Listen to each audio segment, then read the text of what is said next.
ACPS science teachers. I am Brittany Hubert. And I'm Hailee Bray. And we are both science teachers at Southern High School. And we're going to talk to you a little bit today about community and creating a positive classroom community and culture in the science classroom specifically.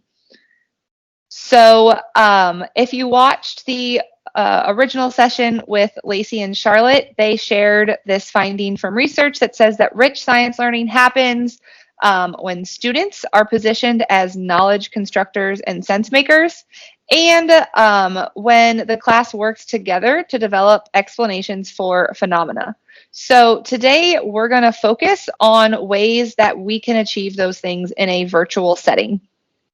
And another thing that Lacey and Charlotte shared were these kind of 4 components that allow for positive classroom communities in science classrooms.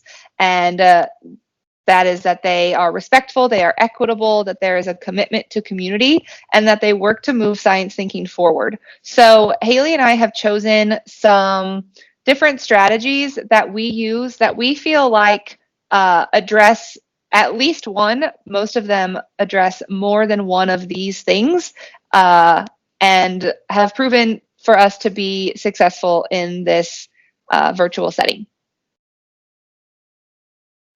So first things first, we need to set expectations. And that was talked about in the original session as well. And I think at this point, we are hoping that those expectations have been set. We're pretty far into the year as far as just general behavior expectations. However, if maybe your students seem to have forgotten, or if you haven't reminded them in a while, I would encourage you to just create some kind of slide or reminder that you can give to students during your synchronous sessions. So one example that I have is this slide, and I just show it at the beginning of every class once they're done with their do now and I get ready to start class. 1, it helps me remember to record my session, but 2, it just makes sure that we're all on track. They know the expectations are still the same. And if we assume that this is the first time for some student joining class, maybe it's helpful to get them on the right page as well. Go ahead, Hailee. Yeah, so we wanted to start off after we explained through expectations, just with this idea that it's important not just to get to know our students at the beginning of the year, but just as we continue through each individual set of circumstances. And so we realize and are feeling the depth of the fact that it's very different getting to know students online than it would ever be in person. There's not the casual face-to-face interactions. But something that I've noticed is still super valuable is those moments when students are coming in, and as they're leaving, a lot of them are more than willing to turn on their microphones, even if it's just to say hi. And then if I can get them to say hi, a lot of times they can be like, how are you? And how was your weekend? What did you do this weekend? And so just kind of, we wanted to go through some of our strategies for getting to know students in the ways that are different than that. So not just the coming in and the leaving and the casual conversations, but the super intentional, going out of our way to develop those relationships. And so these are just some of the brainstorming ideas that we came up with. The first one is this student survey. I don't know if you want to talk about that a little bit since you kind of constructed it. Yeah. So we made this student survey for all of the staff at our school to give to all the students at the beginning of the year, and they turned it into every teacher. And so just a side note, I have put links to these artifacts in the agenda that is going to be shared with you, so you guys will have access to these things. But it was just some like, what do you like to do, and questions about their identity, and questions about what they do outside of school, and their thoughts on the pandemic and different social issues. And we got some really good answers out of that. And I know for me, I have been wanting to kind of go back and revisit those because it was the first week and I haven't revisited them since. And just some different ideas of things that I could use with that student survey is to highlight students at the beginning of class that had something interesting. I know one thing was about their family identity. So what are things that your family or community know a lot about? And so that's something fun to highlight for the class. I also realized that there were a lot of similarities between my students, and I feel like in this setting, they don't get to know each other very well. So we kind of have that information at our hands of what they all have in common. Like so many of them love anime, but I don't think they all know that they love anime. So maybe making that like a beginning slide, like here are all the people that said they like anime to make them feel a little bit more connected to the other people in class who for us are because most of them don't turn on their screens. So kind of Hailee, like you said, like earlier, making that little black box a human as opposed to just another little black box that we stare at during class. I think my favorite part of the survey that you didn't mention at least is the assets. So it also asked them to tell us what they were good at.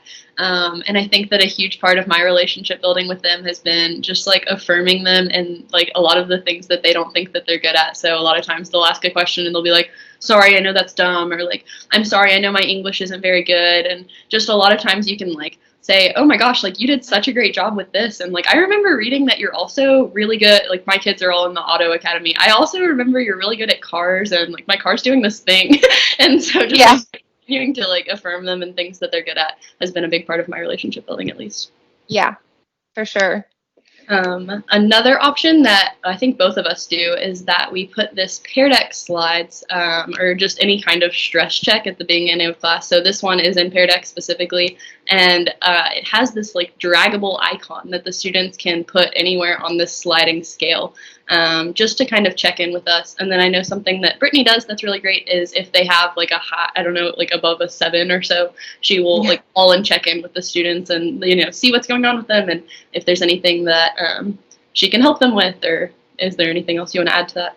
Yeah, I had really good feedback. Students were like, "Oh my God, thank you so much for checking on me." It's like, well, yeah, that's my job. You know, in class, you can see their faces, so you in the door like, "Ooh, this kid is having a day," but it's so hard in this setting. So it's been a way for me to still be able to show that I care, and for them to see that they, you know, have that support outside of just learning science. Another thing that we can do to foster this community is to make sure that we start every class on a positive note for every student. And there are a couple of ways that we have found to do this. One of them is personal questions or sharing pictures. So the personal questions, like I said before, can come from their survey answers. Just make sure that you let students know that answers might be shared. And if you haven't let them know that before they do the survey, make sure that you ask them before you share something. So one thing that I have had a lot of success with actually is sharing some appropriate and very well chosen personal pictures. So one thing that I talk about a lot is my nephew. So for example, when I asked them about what they had over break, I put this picture up to also answer for myself. And one thing that I found that students always like in class and outside is to know more about their teacher. So just like we want to put a human behind the person in the box that we're looking at, they want to do that as well. So any chance that I get to kind of make myself human and tell them about things that I'm comfortable sharing with them, I do. And so I had like, I don't know if I've ever had this many kids unmute and be like, "Oh my God, is that your nephew?" Blah, like talking about it. So just one picture. And like we were talking about earlier, like none of my kids know what the back of my head even looks like. So here is a chance for you to know, like, you know, because the settings, chance to share some of those things, I feel like a big impact on them and allowing them to share as well. Something that we really have taken advantage of is this website called I Am a Scientist. And I think that a lot of the things we've shared are very high school / maybe middle school-esque. But I think that this would be really great for any levels, especially if it could be like modified slightly. But essentially, I Am a Scientist is this resource. It's iamascientist.info. Is that right, Brittany?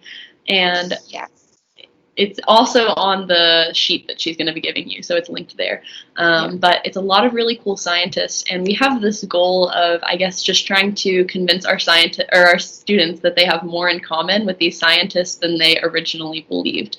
And so you can see that Dr. Thomas here is a video game loving, traveling, horror film loving, animal rights activist with monster inspired tattoos. And so you can ask the students, what do you have in common with Dr. Thomas? And they can tell you that they also love horror films or whatever it is that they love. So it's relationship building at the same time as, and getting to know your students at the same time as it is teaching them subconsciously that they too have lots of things in common with scientists, and people of similar backgrounds than them accomplish really great things. And so there's these things, but there's also her path to science, and Brittany was saying that she likes to highlight on these because it's quite wordy, but a lot of them maybe like weren't super great at science in high school, or they were troublemakers, or just had different paths to becoming a scientist. I always give a word of advice to students, and so you can have students respond to that word of advice or just like give it to them however you choose to. But it's a super cool resource with lots of really cool visuals and slides already pre-made, so that's always yeah.